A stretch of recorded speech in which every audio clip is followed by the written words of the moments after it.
Vlog వచ్చేసి హృతిక్ వాళ్ళ mummy birthday అంటే లీలా వాళ్ళ సిస్టర్ బర్త్డే అనమాట. సో కేక్ అనేది మేమే ఓన్గా ప్రిపేర్ చేస్తున్నాం. ఇగోండి కేక్ కోసం అక్కడ పిండి జల్లి చేసుకున్నాము. ఇందులో అయితే curd, oil and vanilla essence, sugar అనమాట. ఇవి మిక్సీ జార్లో వేసేసి వీటిని మిక్సీ పట్టేసుకోవాలన్నమాట. అయితే పక్కన వాళ్ళ చెల్లి ఇగోండి సేమియాకి కోసం పక్కన పెట్టింది. ఇప్పుడు సగ్గుబియ్యం అయితే నానబెట్టుకుంది, పాలు మరగబెడుతుంది. ఇగోండి బేకింగ్ పౌడర్ అయితే ఒక స్పూన్ అయితే యాడ్ చేసుకుంటున్నాను. మన ఛానల్లో ఒక 2 టైప్స్ ఆఫ్ ఏమంటారు కేక్స్ అయితే చేసి పెట్టాము. ఇంట్రెస్ట్ ఉన్న వాళ్ళు వెళ్ళి చూసేయండి. ఇప్పుడైతే బేకింగ్ సోడా హాఫే తీసుకోవాలి. ఇగోండి కొద్దిగంత వేసుకొని ఇదంతా మిక్చర్ మొత్తం కలిపేసుకున్నాము. ఇగోండి మిక్సీ పట్టుకుంటే ఈ విధంగా క్రీమీ స్ట్రక్చర్ అనేది వచ్చిందనమాట. సో ఇప్పుడైతే ఈ ప్రాసెస్ చేసుకున్నాము. ఇదిగోండి ఆల్రెడీ ప్రీ హీట్ చేసి పెట్టుకున్నాము. ఈ బ్యాటర్ అనేది అయిపోయింది. సో ఇప్పుడు అలా పెట్టేసుకొని దీనిపైన మూత పెట్టేసుకోవడమే. కేక్ అనేది రెడీ అయిపోద్ది. ఓకే, ఇదిగోండి చిక్కని పాయసం అయితే అయిపోయింది. సేమియా అయితే అయిపోయింది. అదిగోండి ఇవతల సైడ్ అయితే కేక్ అనేది బేక్ అవుతుంది అనమాట. సేమియా అయితే చాలా పర్ఫెక్ట్గా వచ్చింది, చిక్కగా వచ్చింది. చేసింది ఎవరు? లీలా చేసింది లీలా, చెప్పేది నేను. చాలా బాగా చేసింది. గుడ్. ఫస్ట్ టైం మా ఇంట్లో ఎవరు బర్త్డేస్ అయినా నేనే చేస్తాను. అవునా? ఓకే. ఇవన్నీ వాళ్ళ అక్క కోసం స్పెషల్గా అయితే సేమియా చేసింది అనమాట. సో మీ అక్క బర్త్డేస్ కోసం ఇలాగా సేమియా చేసి పెడతారా? ఏమైతే ఎవ్రీ బర్త్డేకి ఎవరికైతే ఏమే చేస్తుంది. ఆమె బర్త్డేకి కూడా ఆమె చేసుకుంటుంది. ఇది స్పెషల్ అనమాట. నేనే పెద్ద స్పెషల్ మా ఇంట్లో.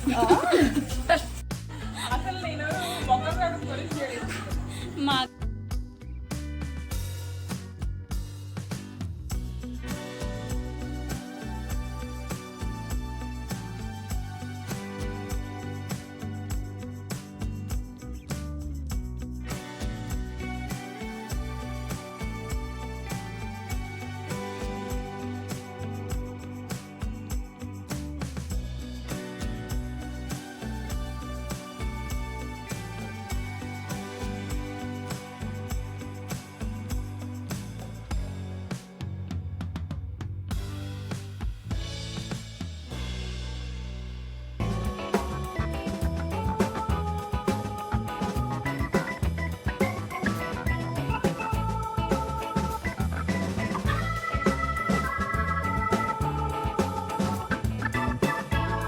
ఇదిగోండి కేక్ అయితే పర్ఫెక్ట్గా బేక్ అయిపోయింది. ఇప్పుడైతే దీన్ని కూల్ అవ్వనివ్వాలి. కూల్ అయ్యాక పక్కన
నచ్చిందా? నచ్చితే like like share subscribe. Thank you for watching. Bye.